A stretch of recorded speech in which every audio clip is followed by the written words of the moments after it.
Hi everyone, I just want to do a video on my London Marathon experience.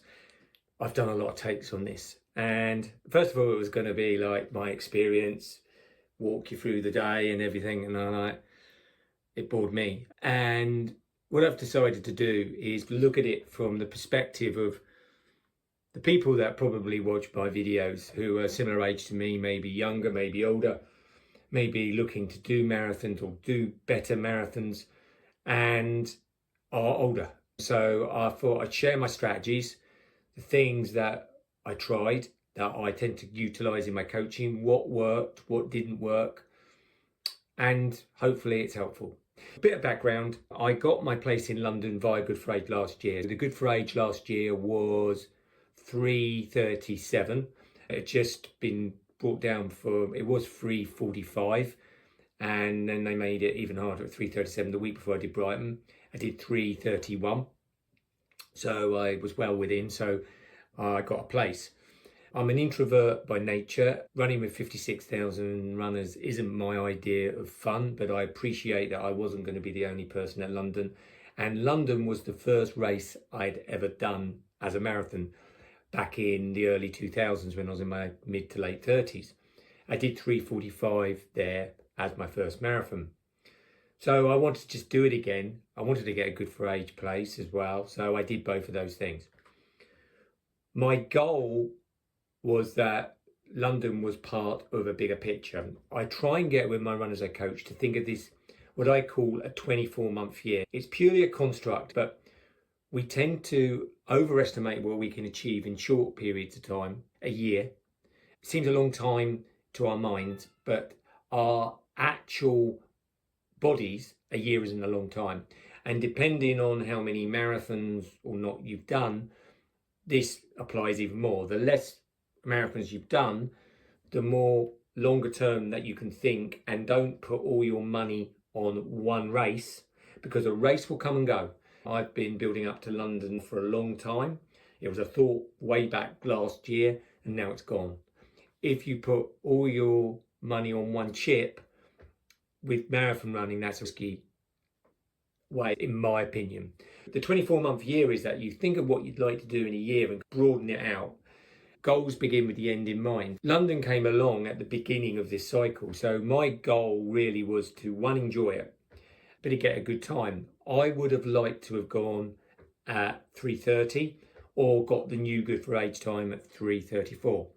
Spoiler alert, that didn't happen. I ended up at 3:36, and I'm going to share why I did. The overall strategy for navigating this was what I call my 3-10s rule. Too many runners go off too fast. The first 10 miles, I'd always advise myself and other runners to go off at a conservative pace. You might have your race pace. You might even start at that race pace, but that race pace has to feel comfortable and controllable for that first 10 miles. If it doesn't, then you should slow down. If it doesn't feel comfortable, what you're actually doing is having an argument with your body. Your brain is saying, I should be able to do this pace. I want to do this pace. Your body's going, for whatever reasons that day, is saying, no, Jose, it's not going to work. If you fight that reality, you will lose. So it's not about the first 10 miles being slow. It's about the first 10 miles being controlled, and also understanding psychologically that you're going to be fresh, you're going to be raring to go, you're going to have adrenaline going through you, you're going to have other runners that you're going to be subconsciously or consciously competing with. All those things mean that you've got to start, and it feels even too easy. I was looking at my watch early on in the race. I was looking at about 8-minute miles. Maybe I was looking at my watch and I was putting the brakes on. I could feel runners just coming past me, and the urge to push on was there. I kept to that pretty well, even though with hindsight, I could have even gone easier for reasons I'll come to in a moment. That's the first 10 miles. In the second 10 miles, cruise control. You've got a little bit of fatigue in your legs now, the right pace. The one thing we know about a marathon is it's 26.2 miles. That's the one certainty we do know. But what pace we should go at is probably based off our thoughts, which aren't always a reliable thing because they're ego-based, our training, which is more reliable, particularly in the latter stages, but not 100%, because race day conditions have to be taken into account, how you feel and other variables, but also how do you on the day. So I have a simple strategy that I was given to by Liam Butterworth, who have worked with, a running coach. You can only do three things: go faster, slow down, stay the same pace. So what I share with a lot of my runners, and I did for myself, was, okay, each mile or kilometre, you've got to ask it every mile or kilometre. There's no good saying on mile 11 of 20, next 10, you are going to speed up and then forget to check in for the next 8 miles. Because if you're wrong, you're going off wrong for a long way. The strategy is, say in my case, I asked, did I want to speed up? So sometimes I said, yes, mile 12, I'm going to speed up. But I checked in at the next mile. So if I decided I wanted to slow down, I brought it back down again. So that variance in speed is always being checked in with yourself, not just a watch. You can look at the watch, that gives you external data that you can work to, which is important. You need that objective data because you've got a race time. But you also need that internal data of how hard is the engine working. Because if the engine's working too hard and you're racing at the wrong pace, then the wheels are going to come off.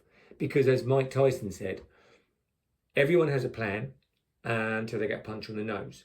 And this is why I call this pacing structure a structure for freedom. I don't like giving my runners, you're going to do this at mile 2, I'm going to do this at mile 3. You don't know for sure. You've got to have a structure. But marathon running can be like getting many punches on the nose. And actually, sometimes it's like getting punched in the nether regions on a regular basis. And unless you want to keep getting punched in the nether regions, then you've got to start looking at adapting. So in that second 10 miles, it really is asking yourself every kilometre, every mile, do I go faster for that kilometre or mile and I check in again after that? Or do I go slower or do I stay the same?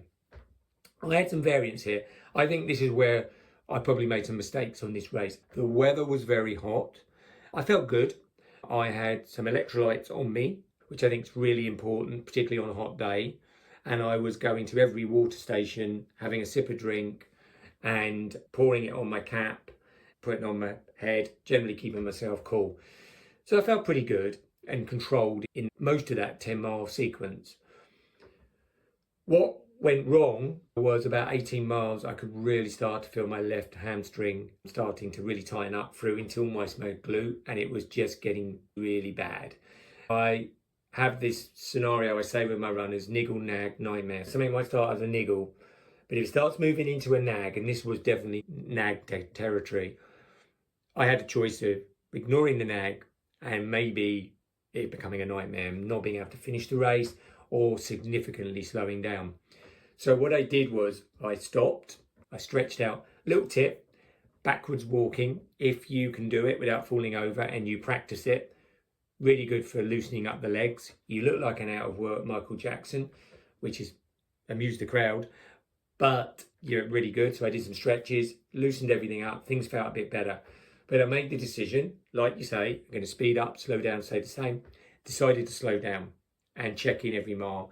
And I had to drop my pace quite a bit to make sure the chassis was moving. It was frustrating because if you're likening it to a car, the engine was working pretty well, but the chassis was not working so well. So my efficiency was way down. But I think my tip here is you have certain realities in a marathon. A marathon is a tough event. I saw many people by the wayside on Sunday due to hot weather and optimistic pacing. Everybody felt good at 10 miles and some were still pushing it at 15. But the number of people that were going over at 18, 19, 20, and even with 500 meters to go shows how tough the event is, particularly in warmer weather.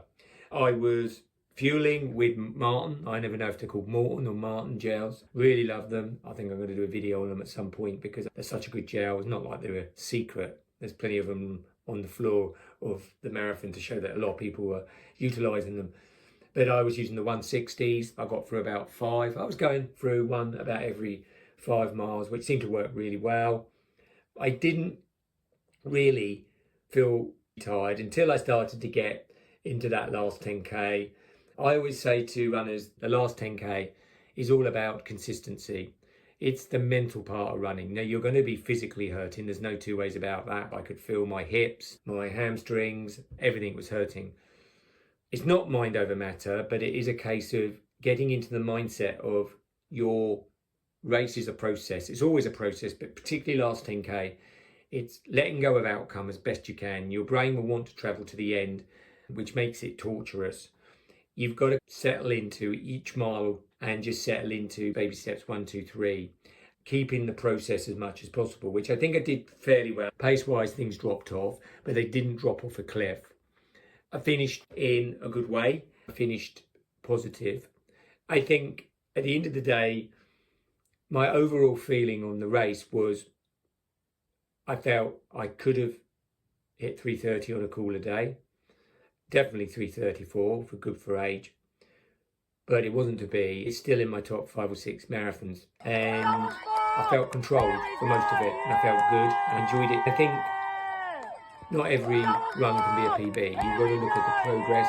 Like I said earlier, look at how you're structuring your training. It's not just about PBs as we get older. It's about longevity and enjoying our running. You want to progress and improve. One of the stats I saw was I was 189th in my age group from 60 to 64, which might sadden some people, but you're going to get the best runners all over the world there. It really encourages me to think, all right, some of them are elite runners, but that there's that many good 60 plus runners. It really means there's going to be genetics involved, but it shows what you can do when you apply the right principles as you get older. And that's what I'm really committed to as an individual for my own running and as a coach. Is I've been talking to runners who ran last Sunday with me in London. Some had a tough race. I had one runner, she had to pull out. It was devastating for her and devastating for me.